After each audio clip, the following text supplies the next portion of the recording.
Well, you're here for the web shooters. Hello and welcome back to the I always say back. What if you're new here?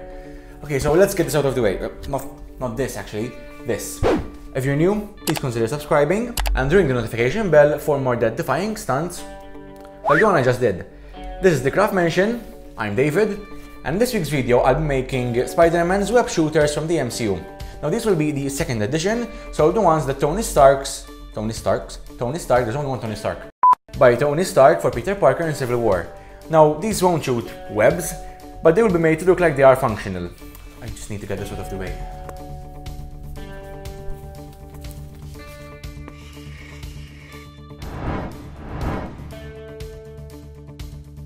To create a template, I started by measuring my wrist using a piece of scrap foam. I found an image online, but this was of a toy, I think, or like a very rough replica, but the shape was similar to the original, so I printed it to the right size and added the details myself. I realized it was too narrow from the back end, so I had to cut the pieces to make the top narrower and the bottom wider for more of a cone shape. I also shortened the trigger.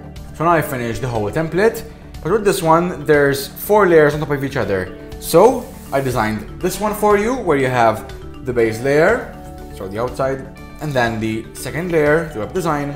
The third layer are these arches over here. There's 1, 2, and 3. And then the fourth layer is the web shooter, the actual web shooter.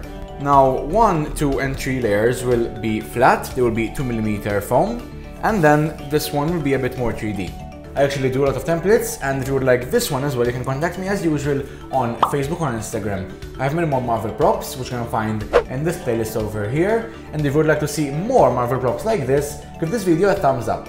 Now, everything I copied once from each side on 2mm EVA craft foam to make 2 web shooters. When printing the template, you most probably need to print it larger than it actually seems to be on the page, and of course, adjust it to your own wrist. Also, you should probably print the base and arches layer twice. I didn't design them separately so that you could place the third layer exactly in its place. I cut the first layer with one side having a place in which the velcro would eventually fit. Then, I traced and cut the second layer, and don't forget the trigger part. I tried to keep the arches as flat as possible to end up with the right shape. I put a piece of duct tape to the back of the velcro area and then attached the spiky side to it with the help of some super glue. On the other end goes the fuzzy side. Okay, so this goes there, but then we cannot have this one there. So this cannot be here. Fuck. I had to remove everything, thinking I needed to start over with the design. But all I had to do was put the duct tape on the front and glue the fuzzy side on the back of it. This time I didn't use super glue since the tape is temporary. So, on the other end goes the spiky side facing upward, and I reinforced it with tape. The trigger needs to be stable, so I needed to glue a wire to the back. To cut a groove for it to fit in, I bent the foam and made a shallow cut. I super glued a thin wire into it and covered it with duct tape. Since the bracelet part has 2 solid layers, I had to glue them in shape and stretch the second layer a bit more. I spread some contact glue on both surfaces, let it dry for a bit, and then attached both layers together. It was tricky to match both of them, but stretching the web design layer from before actually helped a lot. When I arrived to the duct tape, I removed it and glued both layers together, only adding the velcro later on. The trigger was practically written like this. To place the arches correctly, I started each time by marking where the straight parts should go, gluing those in place, and then gluing the bent parts last. I made shallow cuts in between each arch and on both sides of the actual web shooter. To clean everything smoothly, I used my Dremel tool. The arches don't have a crisp edge, but rather a more rounded shape.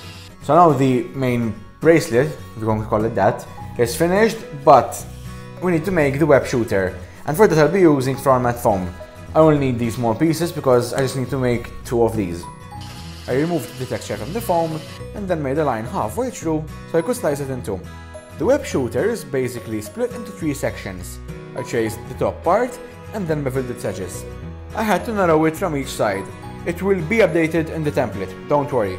Do not worry. Then I drew on the details and started carving them. I used my knife and Dremel tool and carefully removed the excess foam.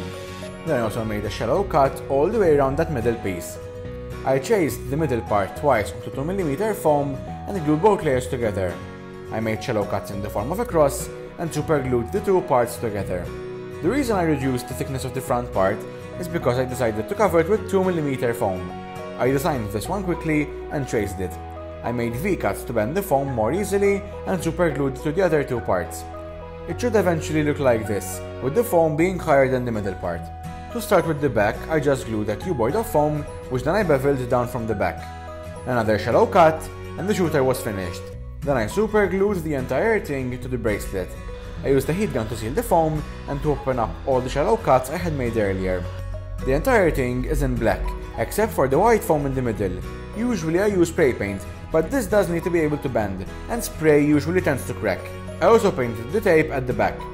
This part is grey, and these are darker shade of grey, while the ends are red. Lately I've been using this marker for small areas in silver. I just press the nib and the ink comes out. Then I could easily paint that little knob in just one coat, so the web shooters were now finished.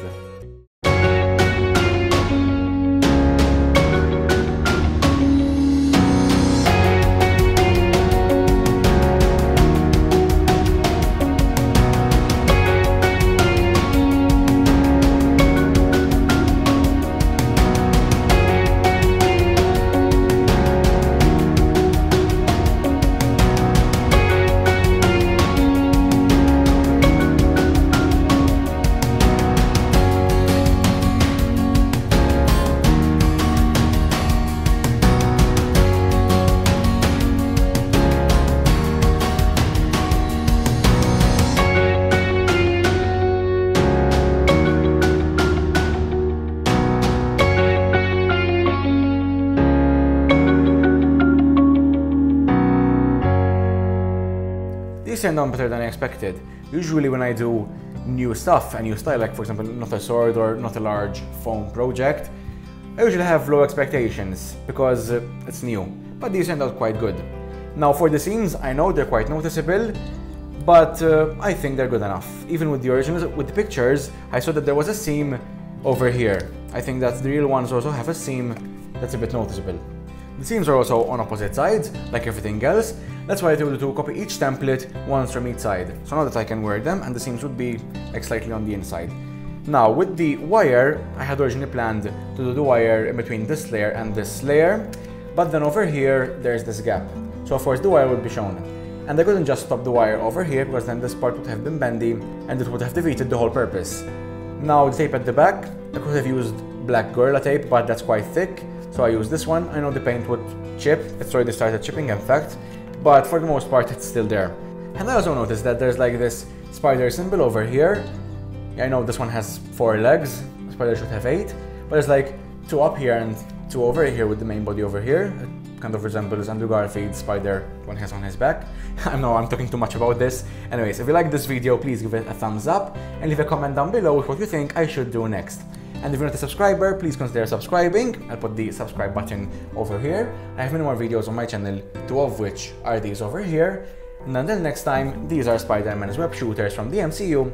I'm David, and this is the Craft Mansion.